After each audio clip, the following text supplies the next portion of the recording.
तो इसका पहले इंट्रोडक्शन वीडियो देखते हैं। तो सबसे पहले बात करते हैं वृत्त की कि वृत्त क्या होता है। ठीक है, देखिए कोई फिक्स पॉइंट है। अब ऐसे बहुत सारे पॉइंट हैं, बहुत सारे बिंदु हैं जो किसी एक बिंदु से क्या हैं, बराबर दूरी पर हैं। ठीक है, जो बीच वाला बिंदु है ये, उसका अगर हम ओ नाम देते हैं तो इस बिंदु से हर एक बिंदु की दूरी क्या होती है, अगर बराबर है तो अगर इन बिंदुओं को हम मिलाएंगे, ठीक है, तो हमें क्या प्राप्त होगा, वृत्त। तो वृत्त की परिभाषा यही है कि वृत्त के सभी बिंदुओं की दूरी, वृत्त के ऊपर से जितने भी बिंदु की दूरी है वो किसी एक निश्चित बिंदु से क्या दूरी है, बराबर है। ठीक है, ये तो हो गया वृत्त। अगर हमें निकालना है वृत्त का क्षेत्रफल, वृत्त का क्षेत्रफल से अर्थ है कि इस वृत्त के अंदर कितना एरिया कवर हो गया है। ठीक है, उससे बोलते हैं हम क्षेत्रफल। तो वृत्त के क्षेत्रफल निकालने का फॉर्मूला होता है पाई आर का स्क्वायर। ठीक है, अब पाई की वैल्यू हमारे पास होती है 22/7। ये क्वेश्चन कई बार हमारे से कहता है कि आपको 3.14 लेना था, वो ले लेना। आर यहाँ पे त्रिज्या है। त्रिज्या क्या होती है, केंद्र से लेके वृत्त की दूरी, इसे बोलते हैं हम त्रिज्या। इसको हम आर से दिखाते हैं, इसको रेडियस बोलो या फिर क्या बोलो, त्रिज्या। ठीक है,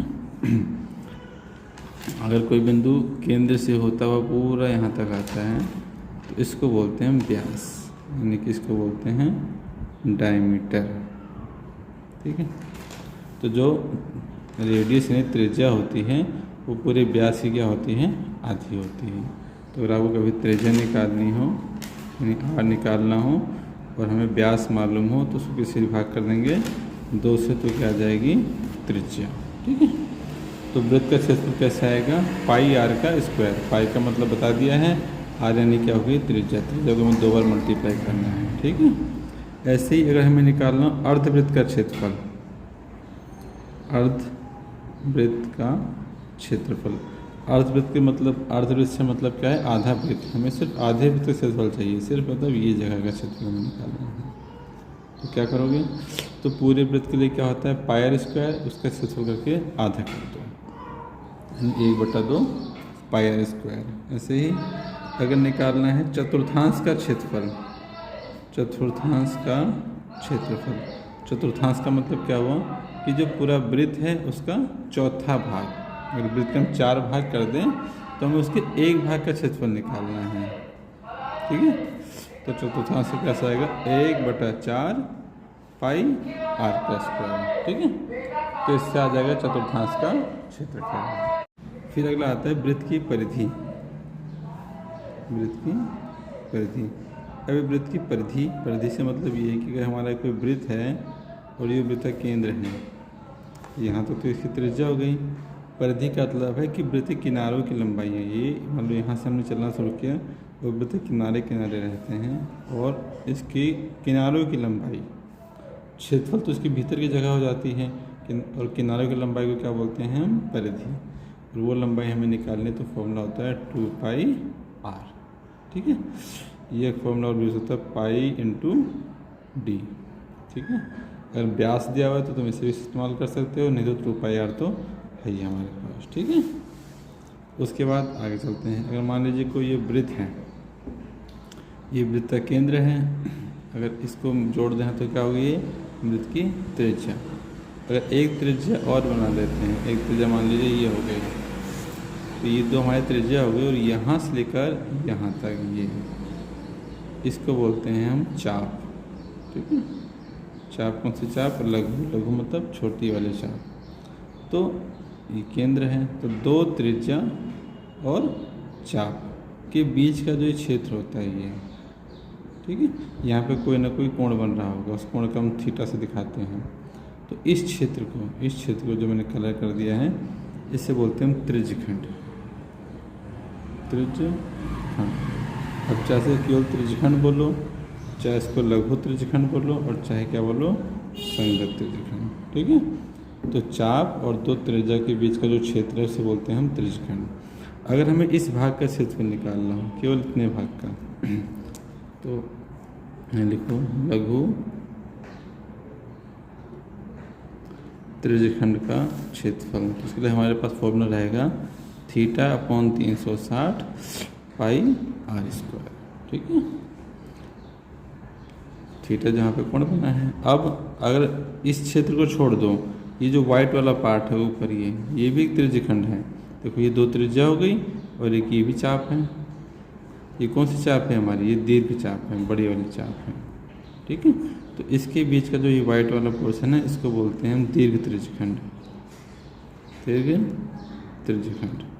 ठीक है, तो अगर हमें निकालना हो क्षेत्रफल दीर्घ त्रिज्यखंड का, दीर्घ त्रिज्यखंड का क्षेत्रफल। ठीक है, तो इसलिए फॉर्मूला रहेगा 360 माइनस थीटा। देखो 360 तो पूरा कोण हो गया, उसमें से ये वाला थीटा हमने क्या कर दिया? माइनस कर दिया, ताकि हमारे पास ये वाले हिस्से का क्षेत्र का थीटा आ जाए। बटे में 360 और पाई r स्क्वायर। ठीक है, अब देखो ये हमारे पास कोई वृत्त है, ये वृत्त का केंद्र है, इसको ओ से दिखाए। ये हमारे लिए क्या है? त्रिज्या r है, और ये भी त्रिज्या क्या है? r। तो ये डार्क कर रहा हूँ मैं, ये हमारे लिए क्या है? चाप है। कौन सी चाप है? ये लघु चाप है। तो अगर हमें इस चाप की लंबाई निकालनी है, ठीक है ना, कैसे? लघु चाप की लंबाई, मतलब सिर्फ यहाँ से लेकर यहाँ तक इसकी लेंथ कितनी है। ठीक है, तो उसके लिए हमारे पास फॉर्मूला रहेगा θ/360 इंटू में 2 पाई r। थीटा यहाँ पे जो कोण बनेगा 50 डिग्री 60 डिग्री जो भी बना होगा। ठीक है, ये लघु चाप की लंबाई होगी। अगर इस चाप के अलावा हमें इसकी लंबाई बोलता है, इस बड़ी वाली चाप की। ठीक है, इसकी ये दीर्घ चाप है। तो हमें निकालना है दीर्घ चाप की लंबाई, तो फॉर्मूला रहेगा 360 माइनस थीटा बटे 360 में 2 पाई। ठीक है, अब देखिए ये कोई वृत्त है, ये हमारे वृत्त का केंद्र है, और ये त्रिज्या है, और ये भी क्या है? त्रिज्या। अगर हम इन दो बिंदु को मिला दें तो इस रेखा को बोलते हैं हम जीवा। ये जीवा हो गई, और ये क्या हो गई? चाप। तो ये लघु जीवा है, ये लघु चाप है, और जीवा और चाप के बीच में जो ये क्षेत्र पड़ता है, ये इसे बोलते हैं वृत्तखंड। वृत्तखंड। अब इसे चाहे तुम लघु वृत्तखंड कहें, चाहे इसको हम संगत वृत्तखंड कहें, एक ही बात है। ठीक है, और अगर हमें इस हिस्से का क्षेत्रफल निकालना है, ठीक है, तो हम लिखेंगे ऐसे संगत लघु, संगत बोले लघु बोले की बात है, वृत्तखंड का क्षेत्रफल। तो हमारे पास फॉर्मूला रहेगा θ/360 पाई r square 1/2 r square sine theta.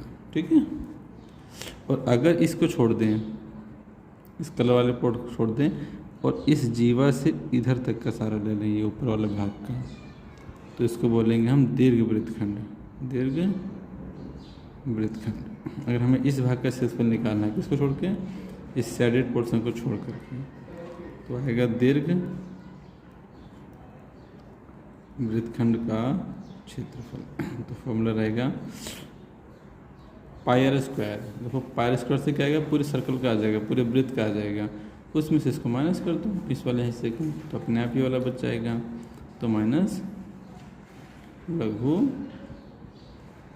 वृत्तखंड का क्षेत्रफल, और वो कैसे आएगा? वो ये ऊपर आ रखा है। ठीक है, तो इस चैप्टर को करने के लिए हमारे पास इतने फॉर्मूले हैं, तो इसको पहले अच्छे से याद कर लो, और आपने समझ लिया कि कौन सा पोर्शन कौन सा है, फिर हम एक्सरसाइज शुरू करते हैं।